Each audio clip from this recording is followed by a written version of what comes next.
Hi friends, welcome to Dhanya's family vlog. അപ്പോൾ ഇന്ന് വളരെ ഈസി ആയിട്ട് ചെയ്യാൻ പറ്റിയ ഒരു വെറൈറ്റി ആയിട്ടുള്ള റെസിപ്പിയുടെ വീഡിയോ ആണ് കേട്ടോ. അപ്പോൾ വീഡിയോ ഫുള്ളായിട്ടൊന്ന് കണ്ടതിന് ശേഷം തയ്യാറാക്കി നോക്കണേ. അപ്പോൾ നമുക്ക് വീഡിയോയിലേക്ക് പോകാം. അപ്പോൾ നമ്മുടെ റെസിപ്പി തയ്യാറാക്കാനായിട്ട് ഞാൻ ഇവിടെ ഒരു മീഡിയം സൈസ് ആയിട്ടുള്ള ഒരു 3 തക്കാളി എടുത്തിട്ടുണ്ട് കേട്ടോ. ഇനി വലിയ തക്കാളി ആണെങ്കിൽ 2 എണ്ണം മതിയാകുക. അത് ഇതേപോലെ നീളത്തിൽ കട്ട് ചെയ്തതിന് ശേഷം മിക്സിയുടെ ജാറിലിട്ട് നമുക്ക് നല്ലോണം അതങ്ങ് അടിച്ച് പേസ്റ്റ് ആക്കി എടുക്കാം കേട്ടോ. അപ്പോൾ ഞാൻ ഇവിടെ വെള്ളമൊന്നും ചേർക്കാതെ നല്ലോണം അടിച്ച് റെഡിയാക്കി കൊണ്ടുവന്നിട്ടുണ്ട്. അത് നമുക്കൊരു ബൗളിലോട്ട് മാറ്റാം. ബൗളിലോട്ട് മാറ്റിയതിന് ശേഷം അതിലേക്ക് ആവശ്യത്തിനുള്ള ഉപ്പിട്ട് കൊടുക്കാം. ഉപ്പും കൂടെ ഇട്ടതിന് ശേഷം ഇതിലേക്ക് നമുക്ക് 1 കപ്പ് ഗോതമ്പ് പൊടി ഇട്ട് കൊടുക്കാം കേട്ടോ. ഗോതമ്പ് പൊടി ഇട്ടതിന് ശേഷം നമുക്ക് വേറെ വെള്ളമൊന്നും ആവശ്യമില്ല. വെള്ളമൊന്നും ചേർക്കാതെ തന്നെ നമുക്ക് ചപ്പാത്തിയുടെ പരുവത്തിൽ നമുക്ക് ഇതങ്ങ് കുഴച്ചെടുക്കാം കേട്ടോ. അപ്പോൾ അതായത് ഇവിടെ റെഡി ആയിട്ടുണ്ട്. അഥവാ എക്സ്ട്രാ ഗോതമ്പ് പൊടി ആവശ്യമായിട്ട് വന്നാൽ കുറേശ്ശെ ഇട്ട് കൊടുത്ത് നമുക്ക് ഒരു ചപ്പാത്തിയുടെ പരുവത്തിൽ ഇതങ്ങ് കുഴച്ചെടുക്കാം കേട്ടോ. അപ്പോൾ അതിവിടെ റെഡി ആയിട്ടുണ്ട് കേട്ടോ. ഇനി അതിൻ്റെ പുറത്തേക്ക് കുറച്ച് എണ്ണ ഒന്ന് ഒഴിച്ചു കൊടുത്തതിന് ശേഷം നമുക്കൊരു ചപ്പാത്തിയുടെ പരുവത്തിൽ ഒന്ന് സെറ്റാക്കി വെക്കാം. ഒരു 10 മിനിറ്റ് ഒന്ന് മാറ്റി വെച്ചതിന് ശേഷം നമുക്കിത് ഇതേപോലെ ചെറിയ ചെറിയ ബൗൾസ് ആക്കി എടുക്കാം കേട്ടോ. അപ്പോൾ ഞാൻ ഇവിടെ 1 കപ്പ് മാവ് ഇട്ടപ്പോഴത്തേക്കും എനിക്കൊരു 5 ബൗളായിട്ട് ഇവിടെ വന്നിട്ടുണ്ട് കേട്ടോ. അത് നമുക്ക് ഇതേപോലെ റൗണ്ട് ആക്കി എടുത്തതിന് ശേഷം ചപ്പാത്തി പരത്തുന്നത് പോലെ നമുക്കതങ്ങ് പരത്തിയെടുക്കാം കേട്ടോ. വളരെ ഈസി ആയിട്ട് ചെയ്യാൻ പറ്റിയ ഒരു അടിപൊളി വെറൈറ്റി ആയിട്ടുള്ള റെസിപ്പിയാണ് കേട്ടോ. കുട്ടികൾക്കൊക്കെ ഉറപ്പായിട്ട് ഇഷ്ടപ്പെടും. അവർ നല്ലോണം കഴിക്കും കേട്ടോ. നല്ല ടേസ്റ്റി ആയിട്ടുള്ള റെസിപ്പിയാണ്. ഒരെണ്ണം മതി കേട്ടോ വയറ് ഫുള്ളാകാനായിട്ട്. അപ്പം ഞാൻ ഇവിടെ ചപ്പാത്തിയുടെ പരുവത്തിൽ അത് നല്ലോണം അങ്ങ് പരത്തിയെടുത്തിട്ടുണ്ട്. എനിക്ക് ഷേപ്പ് ഇതൊക്കെ കിട്ടുള്ളൂ കേട്ടോ. റൗണ്ട് ഷേപ്പ് നല്ലോണം ആക്കി എടുക്കാൻ പറ്റുന്നവർ അതേപോലെ തന്നെ ചെയ്തെടുത്തോളൂ കേട്ടോ. അപ്പോൾ റൗണ്ട് ആക്കി എടുത്തതിന് ശേഷം ഇനി നമുക്ക് ഇതേപോലെ ഒരു കത്തി കൊണ്ട് ഇതേപോലെ 3 പീസാക്കി നമുക്ക് കട്ട് ചെയ്യാം കേട്ടോ. അത് ഫുള്ളായിട്ട് നമ്മൾ അതിൽ നിന്ന് കട്ട് ചെയ്തെടുത്ത് മാറ്റണ്ട. ഇതേപോലെ നടുക്ക് ചെറുതായിട്ട് ഒന്ന് വിട്ട് കൊടുത്തതിന് ശേഷം 2 സൈഡും ഇതേപോലെ ഒന്ന് കട്ട് ചെയ്തിട്ട് ഇതേപോലെ നമുക്ക് അങ്ങ് മടക്കി കൊടുക്കാം കേട്ടോ.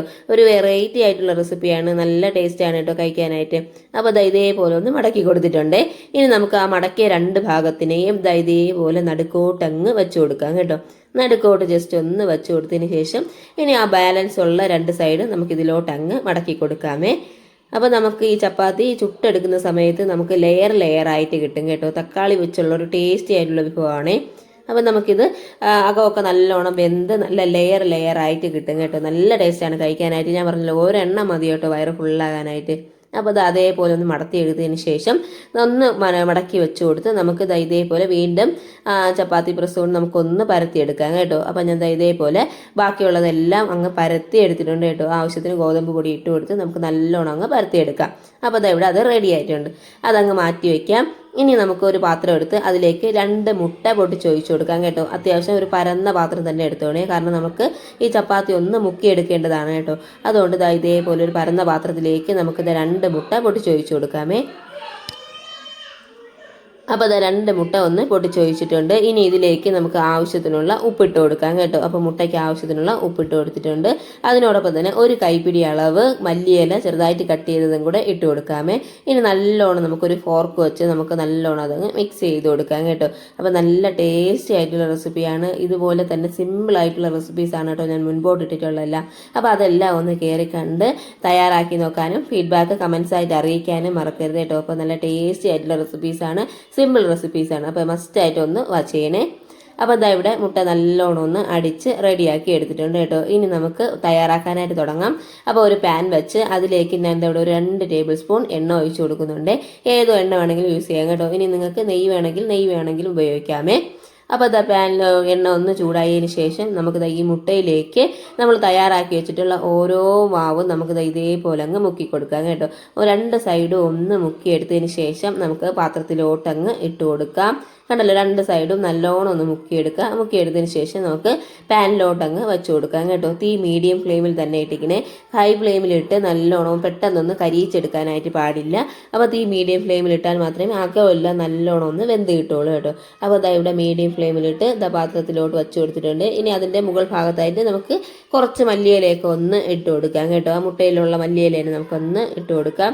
അപ്പോൾ ഒരു സൈഡ് ഒന്ന് വെന്തതിന് ശേഷം നമുക്ക് മറിച്ചിട്ട് മറു സൈഡും കൂടെ ഒന്ന് വേവിച്ചെടുക്കാം കേട്ടോ. അപ്പോൾ ഈ മറു സൈഡിൽ നമുക്ക് അതേപോലെ കുറച്ച് മല്ലിയിലയൊക്കെ കൂടെ ഒന്ന് വെച്ച് കൊടുക്കാം കേട്ടോ.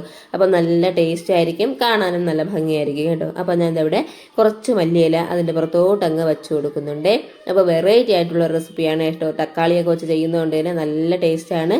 അപ്പോൾ മറു സൈഡ് ഒന്ന് വെന്തതിന് ശേഷം നമുക്ക് മറിച്ചിടാം. രണ്ട് സൈഡ് നമുക്ക് അങ്ങ് മൊരിച്ച് വേവിച്ചെടുക്കാം കേട്ടോ. നമ്മൾ ചപ്പാത്തിയൊക്കെ തയ്യാറാക്കൂലേ അതേപോലെ തന്നെ നമുക്കിതങ്ങ് ചെയ്തെടുക്കാമേ. ചെറുതായിട്ടൊക്കെ നല്ല രീതിയിൽ അതൊന്ന് പൊള്ളി വരും കേട്ടോ. അപ്പോൾ പൊള്ളി വന്നതിന് ശേഷം നമുക്കിത് മാറ്റാം കേട്ടോ. വളരെ സിമ്പിളായിട്ട് ചെയ്യാൻ പറ്റിയ ടേസ്റ്റി ആയിട്ടുള്ള റെസിപ്പിയാണ്. നമ്മൾ എന്നും ഡിന്നറിനോ ബ്രേക്ക്ഫാസ്റ്റിനോ ഒക്കെ നമ്മൾ ചപ്പാത്തി തയ്യാറാക്കുമല്ലോ, അതിന് പകരം വെറൈറ്റി ആയിട്ട് ഇതേപോലെ ഒന്ന് തയ്യാറാക്കി നോക്കൂ, കുട്ടികൾക്ക് ഇഷ്ടപ്പെടും കേട്ടോ. ഇത് നമുക്ക് പ്രത്യേകിച്ച് ഒരു സൈഡ് ഡിഷിൻ്റെ ഒന്നും ആവശ്യം തന്നെ ഇല്ല. ഇനി അത്യാവശ്യമാണെങ്കിൽ ഒരു സോസൊക്കെ ഒഴിച്ച് കുട്ടികൾക്ക് കൊടുത്താൽ അവർ ജസ്റ്റ് ഒന്ന് മുക്കി കഴിച്ചോളും കേട്ടോ. അപ്പോൾ നല്ല ടേസ്റ്റ് ആയിരിക്കും. അപ്പോൾ രണ്ട് സൈഡും വെന്ത് റെഡിയായി വന്നിട്ടുണ്ട് കേട്ടോ. എത്രയേ ഉള്ളൂ, നമുക്കിനി ഇത് മാറ്റാം. അപ്പോൾ ഞാൻ ഇതേപോലെ ബാക്കിയുള്ളതെല്ലാം തയ്യാറാക്കി എടുത്തിട്ടുണ്ട് കേട്ടോ. കണ്ടല്ലോ, കാണുമ്പോൾ തന്നെ മനസ്സിലാവുന്നുണ്ടല്ലോ, നല്ല സോഫ്റ്റാണ്, നല്ല ടേസ്റ്റുമാണ് കേട്ടോ കഴിക്കാനായിട്ട്. മുട്ടയുടെയും തക്കാളിയുടെയും ഒക്കെ ഒരു ടേസ്റ്റ് ഇതിലോട്ട് വരും കേട്ടോ. അപ്പോൾ ഇവിടെ രണ്ട് സൈഡും വെന്ത് റെഡിയായി വന്നിട്ടുണ്ട് കേട്ടോ. കണ്ടല്ലോ, നല്ല സോഫ്റ്റാണ്, നല്ല ടേസ്റ്റുമാണ് കേട്ടോ. അപ്പോൾ മസ്റ്റായിട്ട് നിങ്ങളിതൊന്ന് ട്രൈ ചെയ്ത് നോക്കേണ്ട ഒരു വീഡിയോ ആണ് കേട്ടോ. അപ്പോൾ ഇവിടെ റെഡി ആയിട്ടുണ്ട്. നമുക്കിനി ഇതൊന്ന് മുറിച്ച് നോക്കാം കേട്ടോ. അപ്പോൾ ഇതേപോലെ രണ്ടായിട്ടൊന്ന് മുറിച്ച് കണ്ടല്ലോ, അകമൊക്കെ നല്ല ലെയറായിട്ട് വന്നിട്ടുണ്ട് കേട്ടോ. നമ്മൾ മടക്കിയെടുത്ത് കട്ട് ചെയ്യുന്നത് കൊണ്ട് തന്നെ ഇവിടെ ലെയറായിട്ട് വന്നിട്ടുണ്ട്. ഒരെണ്ണം മതി കേട്ടോ നമുക്ക് വയറ് ഫുള്ളാകാനായിട്ട്. നല്ലൊരു ബ്രേക്ക്ഫാസ്റ്റ് റെസിപ്പിയാണ്, മസ്റ്റായിട്ടും ട്രൈ ചെയ്ത് നോക്കൂ. ഫീഡ്ബാക്ക് അറിയിക്കൂ. താങ്ക്